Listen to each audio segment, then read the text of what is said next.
How much attention are markets paying to this? I mean, clearly the U.S.-China talks about talks or something that we've previewed. The U.S.-Europe meeting was interesting to watch with Juncker, but it doesn't seem like, well, this one seems to be on the back burner until today. Yeah, good morning, Matt. Look, I think there's a point here, which is, what does it tell you about the big bilateral challenges the US is taking on, the one with the Eurozone, the one most notably with China? Well, I actually think it tells you very little.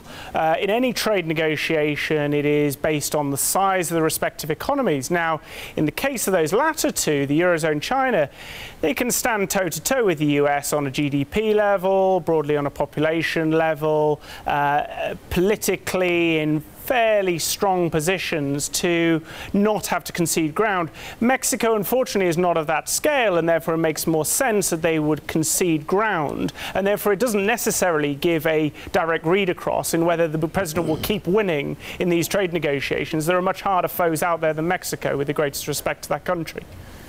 I'm assuming you're alluding to China. Yes, I am. Can he win with China?